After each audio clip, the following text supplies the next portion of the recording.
All the Upanishads are likened to a cow. The cowherd boy is Krishna. The calf is Arjuna. People of purified intellects are the drinkers of the milk, and the milk is the supreme nectar called the Bhagavad-Gita. Chapter 6, verse 20. We've titled it, The Loftiest Human Experience.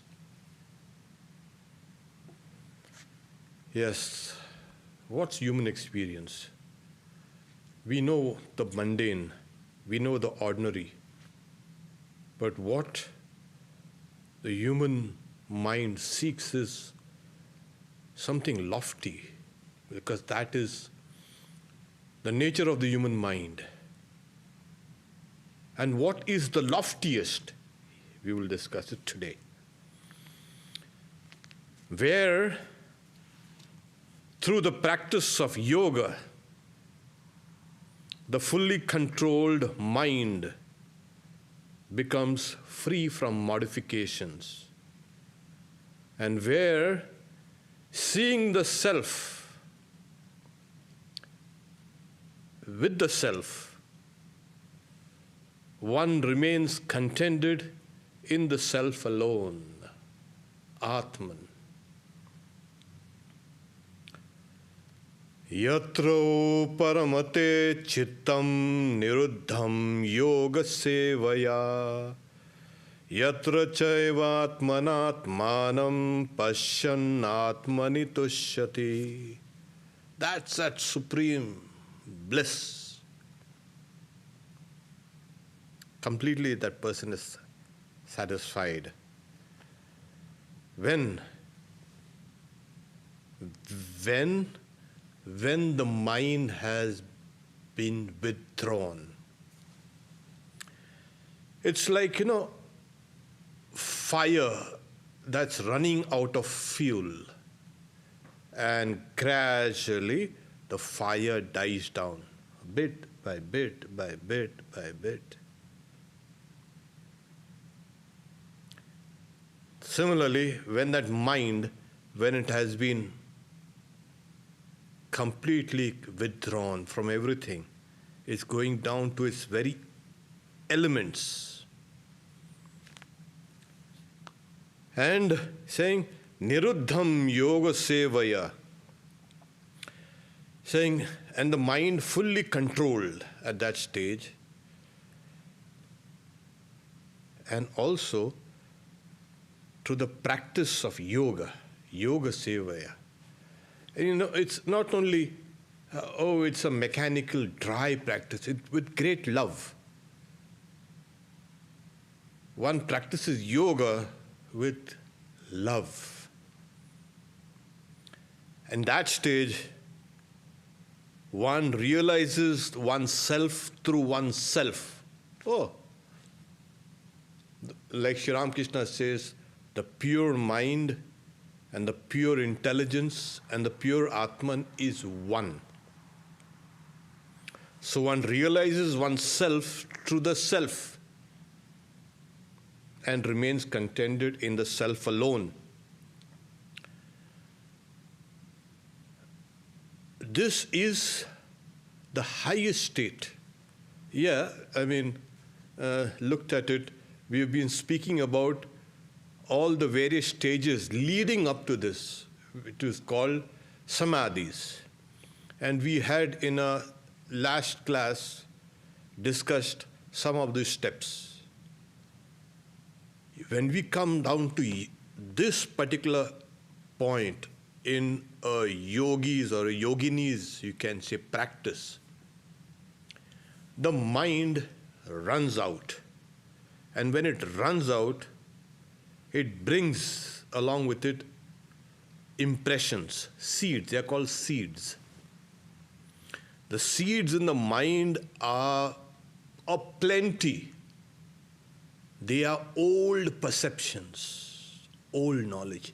And given the right stimulus, they are ready to spring out again. what contains them is the clear light of truth, which we had discussed as Ritambara Prajna, knowledge that is filled with truth. Most of our knowledge is filled with biases and, deception and our own illusions. And this world outside is a mixture of, as Sri Ramakrishna says, sugar and sand. You've got to separate the two things, finely blended.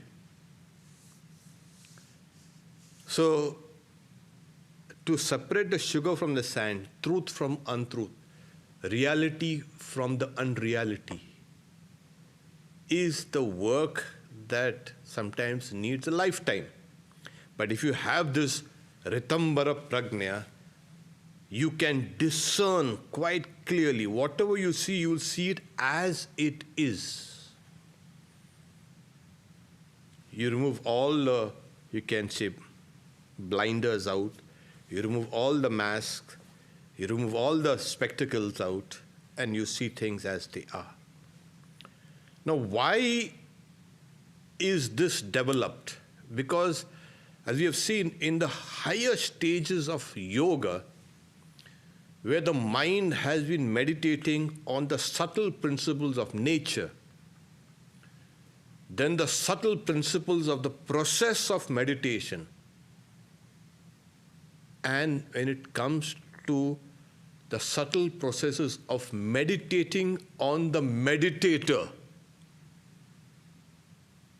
Yeah, who's the guy who meditates?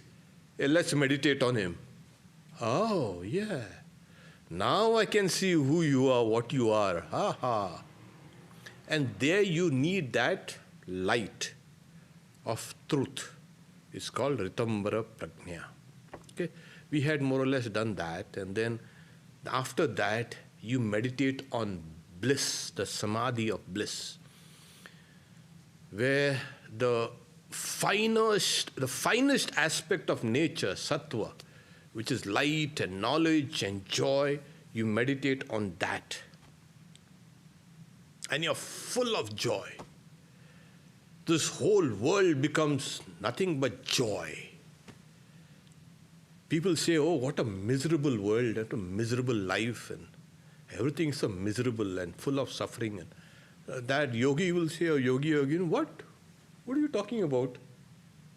I see nothing but joy and bliss. So that is the meditation on bliss that we had discussed last time. Then we come down to the meditation on one's real aspect of, you can say, existence. Now, what's that existence? You say, in Indian philosophy, you always come across the sense of I, which is primordial and primary to all perceptions. So when this primordial sense of I is engaged with objects, that's a subject and object, it's called ahamkara. When there are no objects, where there is only the subject in its pure form, it is called asmita. When you're rolling back all the externalized processes of nature, you're pulling back, you're rolling back, going back the way it had. Nature keeps on modifying itself from the subtle to the gross, slowly, slowly, slowly. The long sequence of events. And yoga is pulling back, running back through those sequences. Opposite.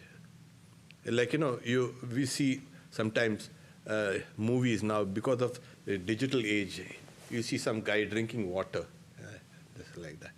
And then you reverse that whole sequence and you say, some yoga is something like that. You reverse the whole process. For you, the whole processes of nature are being reversed. So you have come down to the extremely fine sense of just pure existence. Now in that state,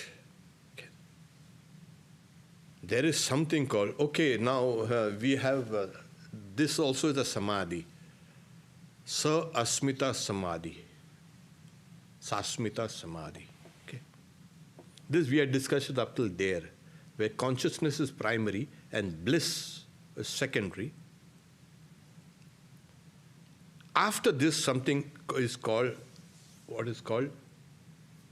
The knowledge of the distinction between the superfine matter and consciousness. You know, when matter has become so fine in that level, you mistake it for consciousness. You say, oh yeah, the mind is conscious, and we are running it all over the place trying to understand consciousness in the mind, in the brain. Yeah, good luck. Try it out. Wait. Consciousness is reflected in the mind, and that mind thinks, I am conscious. Well, that has been the old mistake.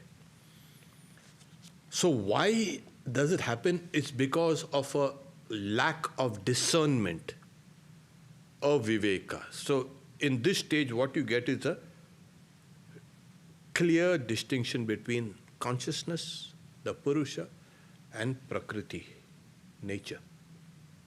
And it's in a subtle form. So here you get something which is called Viveka Khyati, the knowledge of the distinction between these two. So what happens after this samadhi? Well, we have seen all this, this samadhi. What happens is, first thing you say, you have known what has to be known. You know what is to be known. That's better. What's there to be known? Oh, the whole nature, in all its modification, in all its evolution, in all its variety, is known. How? Because you know the root of that very thing. Once you know the very foundation, the root, you know everything. You know everything. What is to be known. Then, immediately on following on its heels is the absence of all pains. All pains, physical and mental. Suppose somebody comes and pinches you, you won't feel a pain, because your mind has become kind of concentrated in one spot. The third thing that follows is the attainment of full knowledge. Full knowledge of the whole of nature. In all its, you see, we think that this nature is only this. We know, oh, this is buildings, plant, trees, and oh, even the insects have their own worlds. Even the smallest, you can say, beings, they have their own world, they have their own universes. And we know something, and we make a big show out of it. We don't. There's the worlds within worlds within worlds within worlds, so intricate. The machinery is so intricate. It's unbelievable how things operate. I'm only interested in if I'm hungry or if I'm thirsty or I'm sleepy. I only know that. Only that.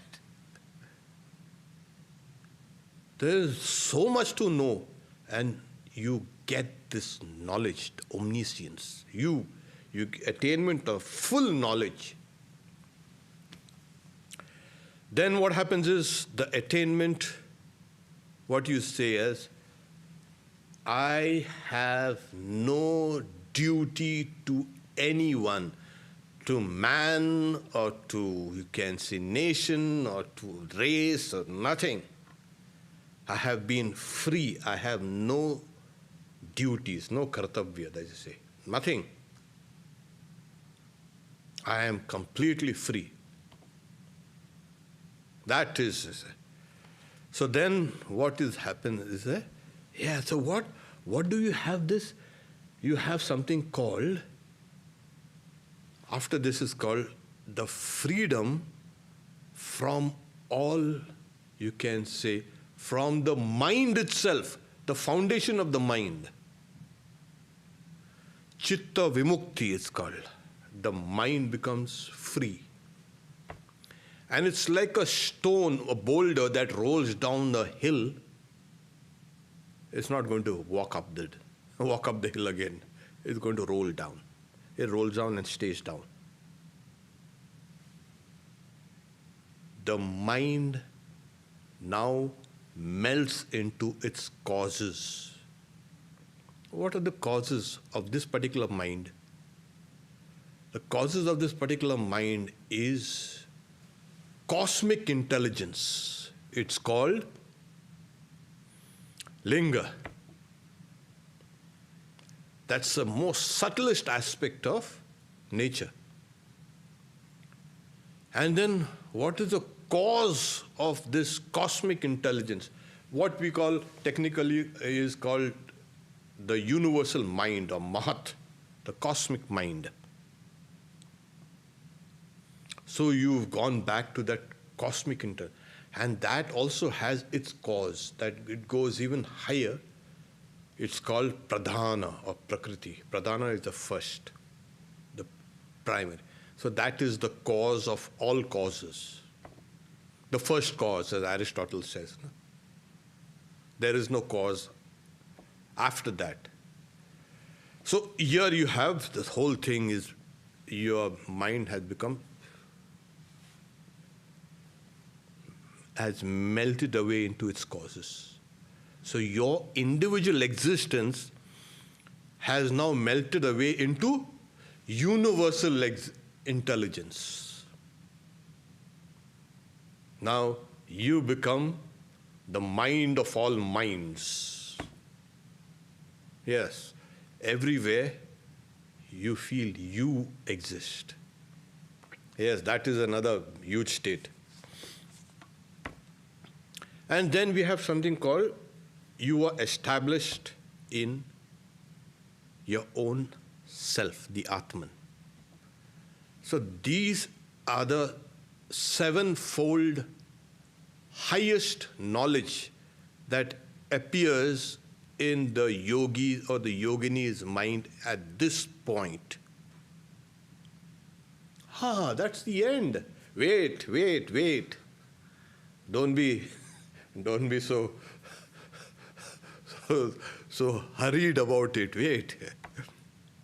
So this, you understand this. This is my real, you can say, self. Okay. And that's good enough.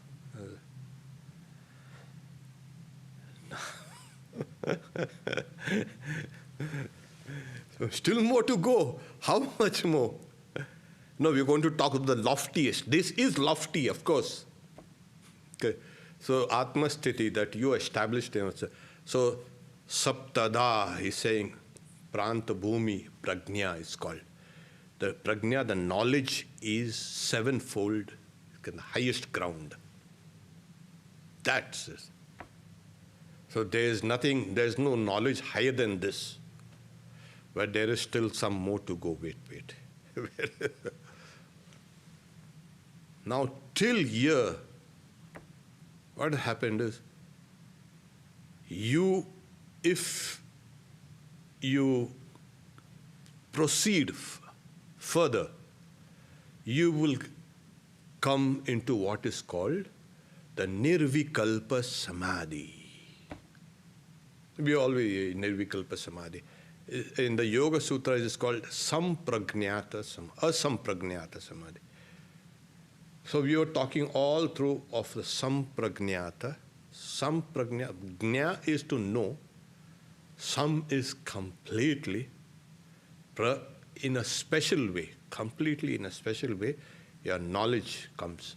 So all these are, even now, lower samadhis.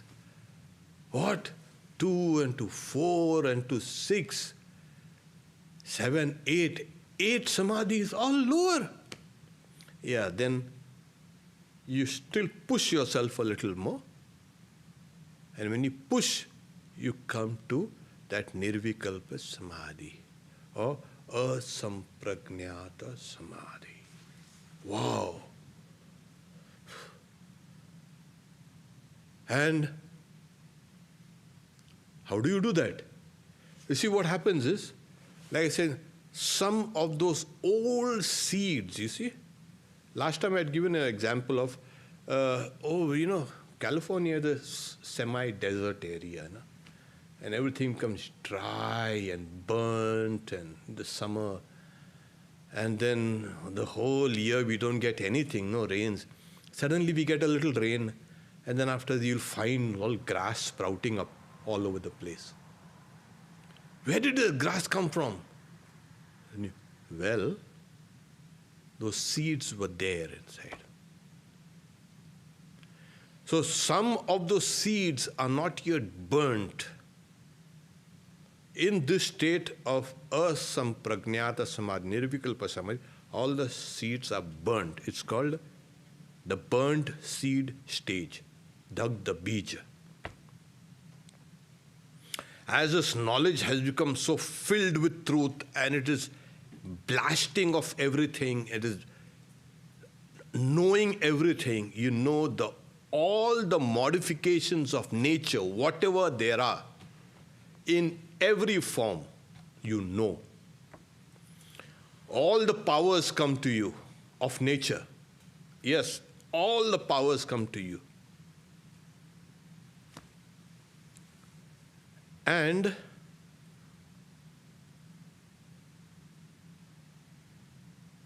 at that stage, before this sevenfold knowledge itself, there are some, due to some reasons, they stop. At that stage, they become merged in nature, and in the next cycle of creation, they emerge again. They are called the Prakriti Liars. They come along with all the powers of nature. They have the knowledge of all the powers. Even before the concept of an incarnation came during the, you can say, Pauranic age, in the earlier ages we had something called the Prakriti Laya Pura, the people with all the powers of nature. So, but then if you don't stop you going and then you, through your own knowledge, Virama Pratyaya Abhyasa Samskara Shesho Anya. Anyway, let's not get into. So the idea is you have controlled everything through knowledge. You know the sharp distinction between nature in its finest forms, in the super finest forms, and you know consciousness as separate. Then you see the whole thing, oh my God. Then you understand, I had mistaken one for the other. This is what it means, yatra chaivatmana atmanam pasyannatmani tushyati. When that person, that yogi or the yogini, sees his self in his own self and is satisfied in the self, that is the loftiest state of human experience. This is the highest a human can experience. Nothing goes beyond this. Nothing. And you see, this you will find in any sacred book. No scripture you will find it, except here in the Vedanta you will find it. It's all these other things are like just superfluous. Kind of as if it's kind of an imitation of religion. This is the heart of religion. This is the heart of yoga. When you see the Atman in your own Atman and you're satisfied completely in the Atman, that is the highest, loftiest state. And when does that happen? Yatra paramate chittam. When the chitta, when the entirety of your mind intelligence, ego, and memory, all these things are withdrawn. Like fire run out of fuel, is withdrawn through the practice of yoga. You plunge, take the final plunge here. And you realize, what do you realize? Oh, no. Your little personality has long gone away. If you can stick to your old personality and say, oh, I'm a yogi, I have experienced Nirvikalpa Samadhi. People they claim, I have this, I have that.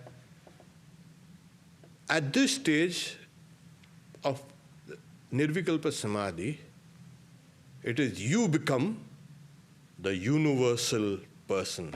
Your personality becomes universal.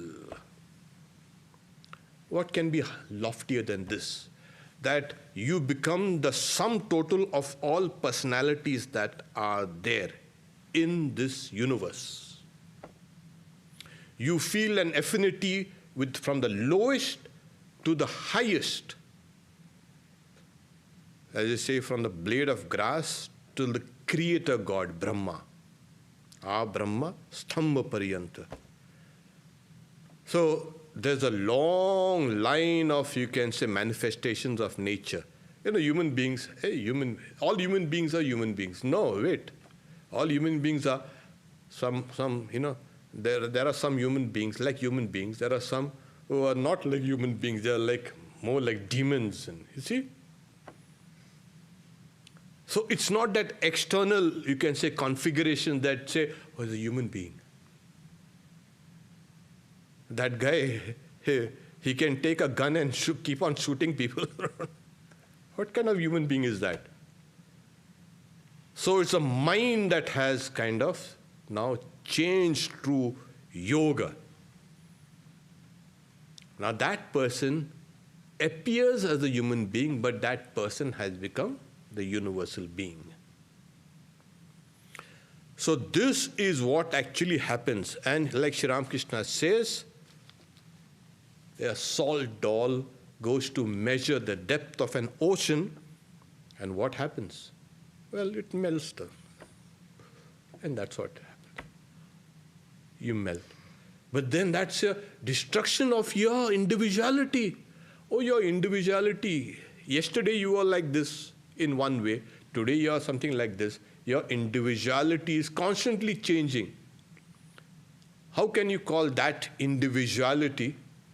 Your existence is constantly changing. Every moment, the illustration given in the yoga commentary is, you have a lump of gold and you convert it into a necklace.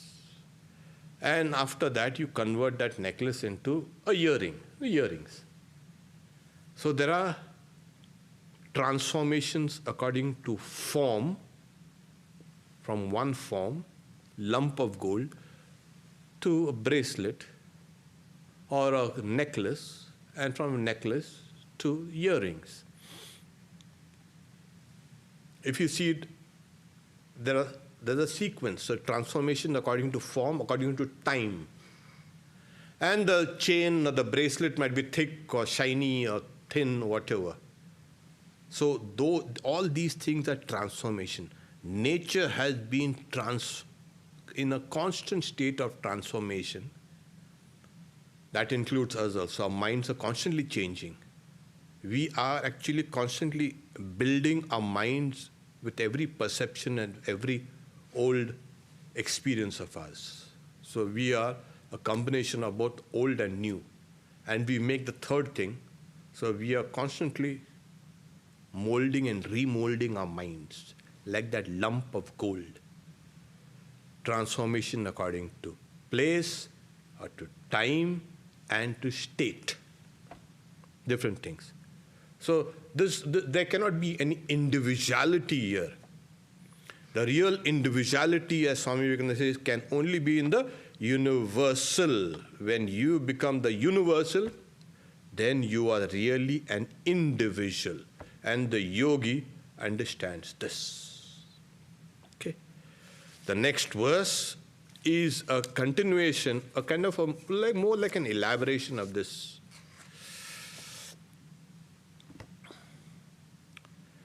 Sukhamatyantikam yattad buddhigraya matendriyam veti yatra nachayvayam sthitas chalati tatvatah. Sukham atyantikam. When your bliss is in an absolute measure, complete. When one experiences that absolute bliss, which can be grasped by the intellect. Now what intellect? That superfine, superior intelligence which is filled with truth, Ritambara Prajna. And that which is beyond the senses, beyond the sensory and the motor system, you see, not connected with the body, not connected with all your memories, nothing. And where being established, this person surely does not swerve from reality. That person is established in reality. People say, oh yeah, I have experienced samadhi. Do you know what it is like? You know, we have some trillions of cells in our body. You know? Trillions. Each cell, if you see some of the workings in the cell, you'll be horrified. You know at what? Not at the cell, but at your own ignorance. Horrified. What? There are so many things happening here.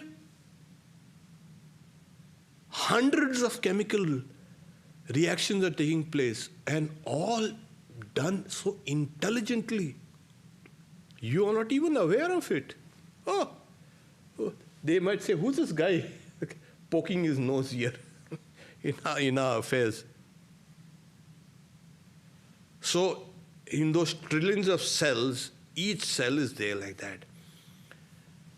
Suppose 1,000,000-fold, you can say, bliss has to fill in one cell. How does it feel? And you have trillions. One unending experience of bliss and bliss and bliss and bliss and bliss. Nothing but that. So this is sukham, happiness or bliss, atyantikam, in its extreme absolute form. Veti, what knows? That intelligence, that superior, superfine intelligence which is filled with truth, that understands this bliss. It grasps that bliss. And that person is established in that reality. So, Vet yatra na cha eva ayam sthitas chalati tatvatah. What beautiful kind of where will you get all these things? You know? I feel like kind of getting up and dancing. What talking about? Yeah, you have to listen to all this kind of. These things will never be repeated anywhere in 1,000,000 years. The final word has been said about this state. And the final experience about the loftiest experience has been explained, stands explained. Now come the commentators and then, they are explaining it further and further and further and further. But the seed, the very, you can say, the matrix has been kind of there, given to us in this Bhagavad-Gita. So, sukham atyantikam yattad buddhi grayam matendriyam. Yeah, the intelligence, you know. Sri Ramakrishna says, people think that they are very clever. The crow also thinks it's very clever. But see what the crow eats? It eats kind of trash and garbage and filth. It thinks it's very clever. That's what it does.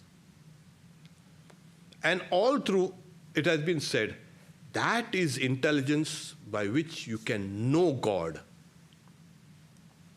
That is really intelligence. So, the intelligence that you see, kind of that worldly intelligence, has to become clear, burnished, shining. That happens through the yoga sevaya, through the practice of yoga. You practice it with love. When you call on God with love. I don't know why you're so dry and so bored and so thinking, what time is it? Oh, I've been meditating for 5 hours. Now it's time for a cup of coffee. Oh, that, you don't have to even bother about that. No, simply do it with love. And as a people, they are so loving at other times, but when calling on God, they are so full of emptiness. You must call on God with love. You're full. You understand love, and that is what you do to call on God. This is called yoga seva.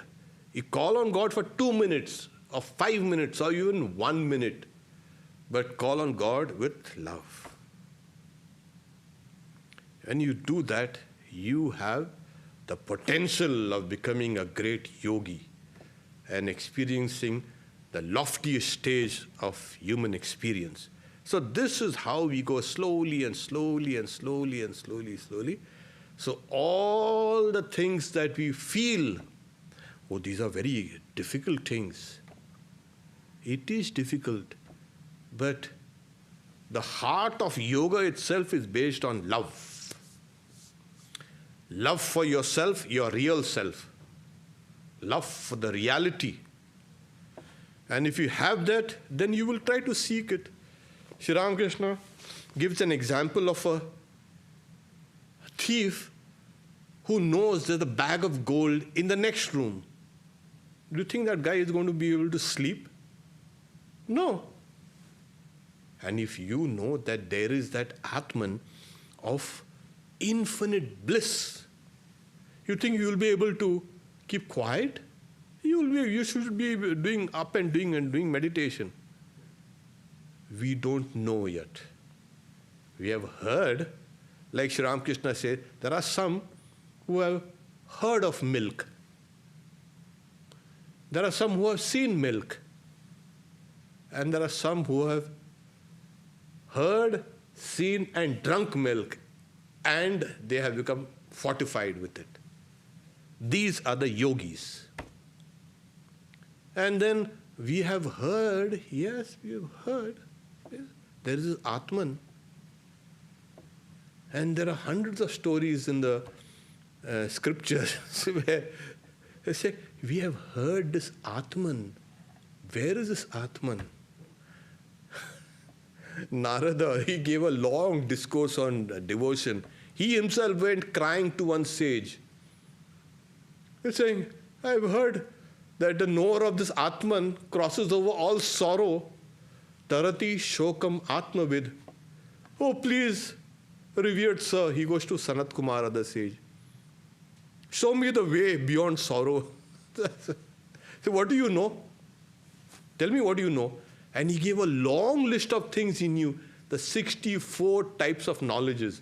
From Ayurveda and Dhanurveda, the science of archery and medicine, metallurgy and this and that and music and dancing and Vedas and this.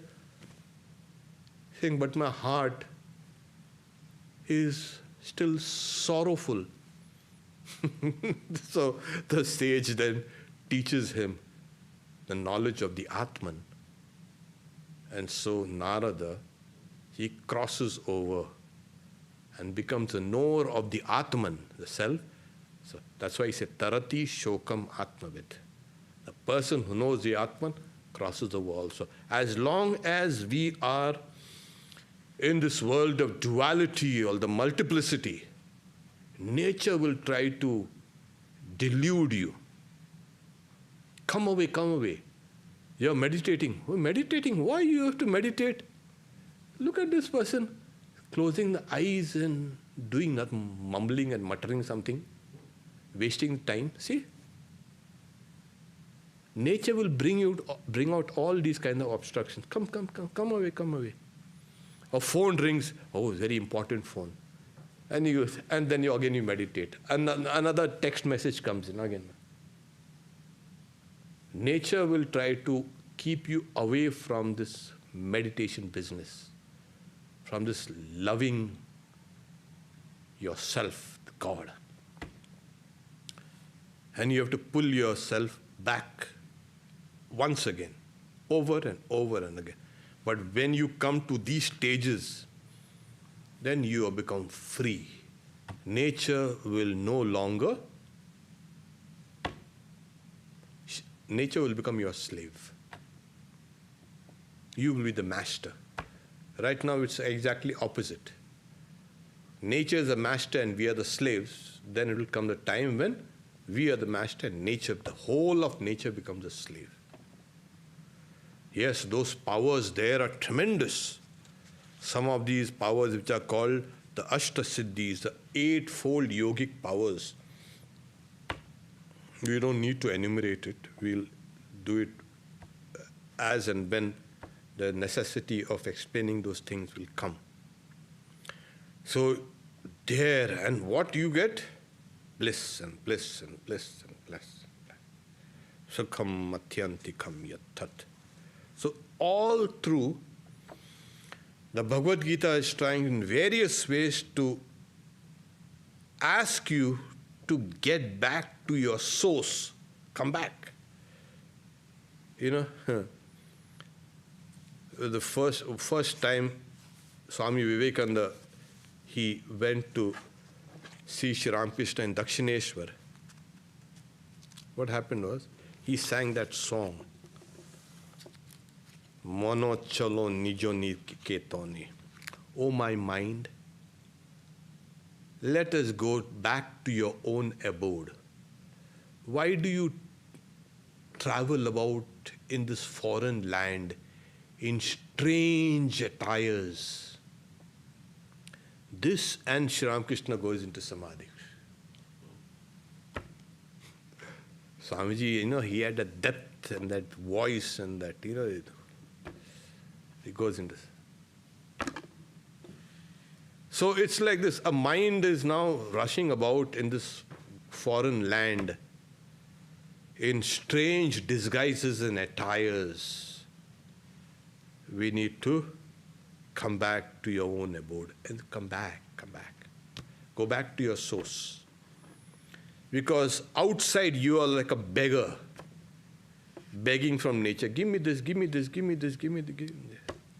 I'm feeling thirsty. Take water. I don't want water. Take lemonade. I don't want lemonade. Give Coca-Cola. Yeah, take. Somewhere deep down, I want to eat chocolates, something sweet. Oh, you do? Yeah. Nature will say, wait. She will create a body for you. Because to eat chocolates, you'll need a body. You have to have senses, the sensory system, motor system. She first create a body for you. And then she'll bring the chocolate. Now to bring that chocolate, to make a chocolate, she needs to create a whole world. You cannot get chocolate out of thin air. Chocolate comes, and this is no illusionist. So to make chocolate, she has to create this world. This earth is created. And from there, then you have the cocoa tree, and then, it's processed, and this and that, and you have sugar cane, and that is processed and brought here, and then people work on it. So many things. You won't believe how busy nature is. And then when she gets a chocolate, she'll come, here you are, take this. And she has already created a body and mind for you to experience it. Take it. So to experience that chocolate, And she'll give you whatever you want. Create a body, create this world. You want something more? Then you say, no, I want God. What? What is this rubbish you're talking about nowadays? I created the whole world for you, and now you're saying you want God? And if you persist, no, I want God, then she's pleased. Okay, get out, get out. I've got so many other guys here too to keep me busy. They all have been asking for chocolates and lozenges and Coca-Colas. So she'll say, get out. And then she sees, okay, this guy has gone out. Okay. This is how you escape. Nothing else. And once you know, then come out. So this is slowly coming outwards and away into freedom. Okay? We'll stop here for today. Om Shanti Shanti Shanti Harihi Om Tat Sat Shri Ram Krishna Arpanamastu.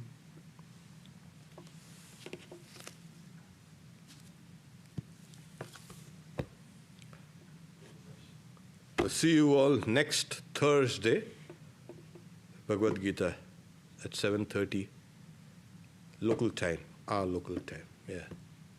And then on Saturday we have meditation skills for meditators. We're going to speak about pulling back, withdrawing, because many meditators have this difficulty of how to pull back. There's kind of like a constant tug of war going on. So how to win that tug of war. So we're going to speak on that.